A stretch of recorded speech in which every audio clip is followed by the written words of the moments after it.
თქვენო აღმატებულებავ, ბატონო პრეზიდენტო, თქვენო აღმატებულებავ, ბატონო პრემიერ-მინისტრო, თქვენო აღმატებულებავ, ბატონო პარლამენტის თავმჯდომარეო, აღმასრულებელი და საკანონმდებლო ხელისუფლების წარმომადგენლებო, ბატონო თავდაცვის მინისტრო,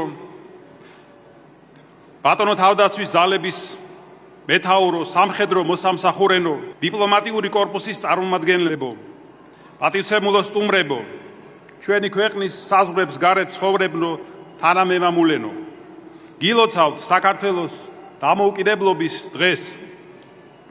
26 მაისი ჩვენი ქვეყნის ისტორიაში უმნიშვნელოვანესი დღეა.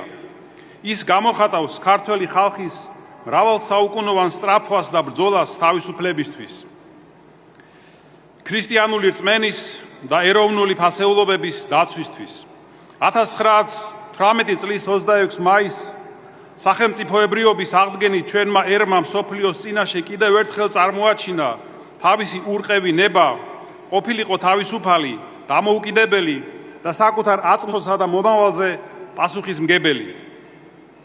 დამოუკიდებლობის მოპოვების და განმტკიცების გზაზე საქართველოს მართლმადიდებელი ეკლესია მუდამ იყო ქართველი ერის სულიერი საყრდენი და ეროვნული ერთიანობის საფუძველი. ნიშანდობლივია, რომ სახელმწიფოებრივი დამოუკიდებლობის მოპოვებას წინ უძღოდა ეკლესიის ავტოკეფალიის აღდგენა. ჭეშმარიტებისკენ სწრაფვით ქართველმა ერმა შეიცნო თავისუფლება ქრისტეში და სწორედ ამ ჭეშმარიტებამ განათავისუფლა იგი. ჭეშმარიტი თავისუფლება დამოუკიდებლობის მხოლოდ გარეგნულ გამოხატულება და წარსულის მონაპოვარი როდია. არამედ ის უპირველესად ადამიანის სულიერ მდგომარეობას გულისხმობს და დიდ პასუხისმგებლობას მოითხოვს ჩვენგან. ეს არის მუდმივი შრომა, თავდადება და ერთგულება რწმენის, მოყვასის, სამშობლოს და სიმართლის მსახურება. დღეს განსაკუთრებული მადლიერებით ვიხსენებთ ჩვენი ქვეყნის თავდადებულ შვილებს, მათ ვინც თავისუფლების მოპოვებისთვის მრავალწლიან ბრძოლაში გამარჯვებით მომავალ თაობებს უანდერძა დამოუკიდებელი ქვეყანა. ერთიანობისა და მშვიდობისთვის მათ მიერ გაწეული ღვაწლი და შეწირული სიცოცხლე გავალდებულებს გაუფრთხილდეთ ამ მონაპოვარს. ამ ხრივ უმნიშვნელოვანესია ნეტარხსენებული კათოლიკოს პატრიარქ ილია მეორის ღვაწლი.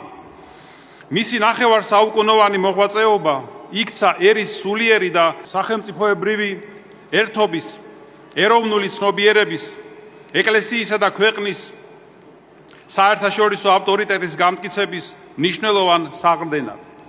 წელს აღნიშნავთ 1700 წლის თავს საქართველოში ქრისტიანობის სახელმწიფო რელიგიად გამოცხადებიდან. ეს თარიღი მხოლოდ ისტორიული მოვლენა არ არის. ის შეგვახსენებს იმ სულიერ საფუძველს, რომელმაც საუკუნეების განმავლობაში განსაზღვრა ქართველი ერის თვითმყოფადობა, კულტურა და სახელმწიფოებრივი ცნობიერება. ქრისტიანულმა სარწმუნოებამ ჩვენს ხალხს ასწავლა თუ რას ნიშნავს ჭეშმარიტი თავისუფლება, ღვთისა და მოყვასის სიყვარული, სიმტკიცე განსაჩთელის ჯამს და სამშობლოსთვის თავგანწირვა. ამ ღირებულებებით გამსჭვალულმა ქართველმა ერმა გაუძლო მრავალ ქარტეხილს და ქრისტეს რწმენით გამტკიცებული კვლავ აღდგა, გაძლიერდა და არათუ განარჩა და შეინარჩუნა თავისი იდენტობა, არამედ მნიშვნელოვანი წვლილი შეიტანა მსოფლიო სულიერების და კულტურის საგანძურში. დღეს განსაკუთრებით მივესალმები საქართველოს თავდაცვის ძალებს, თითოეულ ჯარისკაცს, რომელიც ერთგულად იცავს სამშობლოს ღირსებას და თავისუფლებას. გახსოვდეთ, თითოეული თქვენგანი არა მხოლოდ სახელმწიფოს უსაფრთხოების გარანტი, არამედ მშვიდობის, პასუხისმგებლობის და სამშობლოს სიყვარულის მაგალითად უნდა ექცეს თანამემამულეებს. ჯარის ძალა არა ომის სურვილში, არამედ მშვიდობის შენარჩუნებაში უნდა ვლინდებოდეს. მშვიდობა ეს ის უმაღლესი მიზანია, რომელიც ამკვიდრებს კაცთა შორის მარადიულ ღირებულებებს და ჭეშმარიტ თავისუფლებას. ასევე მინდა ვიმართო ჩვენს მომავალ თაობას. როგორც ამბობს წმინდა პავლე მოციქული, თქვენ თავისუფლებისათვის ხართ ხმობილნი, თქვენ ხართ საქართველოს იმედი და სიმტკიცე. ამიტომ მნიშვნელოვანია მართებულად გაიაზროთ თავისუფლების არსი. თანამედროვე სამყაროში ხშირად გვხვდება მსთარი წარმოდგენები თავისუფლებაზე. ადამიანს შთააგონებენ თითქოს თავისუფლება მხოლოდ ყოველგვარი შეზღუდვის უარყოფაა. სინამდვილეში ჭეშმარიტი თავისუფლება პირველ რიგში პასუხისმგებლობა, უფლის რწმენა და შინაგანი სიმტკიცე, პატიოსანი და ზნეობრივი ცხოვრებაა. ეს არის დაძლევა მანკიერი თვისებების და ვნებების დავალდებულებაა, აკეთო ის, რაც მართებულია და ღვთისთვის სათნოა. სწორედ ამ ღირებულებების გააზრებით აღზრდილი თაობა შეძლებს შეინარჩუნოს ქვეყნის ერთიანობა და სახელმწიფოებრივი დამოუკიდებლობა. თავისუფლება მხოლოდ პოლიტიკურ მონაპოვრად და წარსულის მემკვიდრეობად არ უნდა ვაქციოთ, არამედ ყოველდღიურად ვიშრომოთ და ვიზრუნოთ მისი გამტკიცებისთვის. დაეჩვენი სახელმწიფოებრივი დამოუკიდებლობა დაფუძნებული იყოს ღვთისა და სამშობლოს სიყვარულზე, სამართლიანობაზე, გამშვიდობაზე, ერთობასა და შემწყნარებლობაზე, მოყვასისა და საკაცობრიო სიკეთის მსახურებაზე.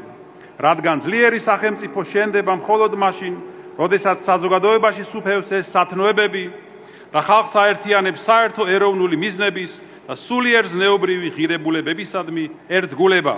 კიდევ ერთხელ ყველას გილოცავთ დამოუკიდებლობის დღეს, ღმერთმა დაგლოცოთ და გაგაძლიეროთ, ღმერთმა დალოცოს, გააძლიეროს და გაამთლიანოს სრულიად საქართველო.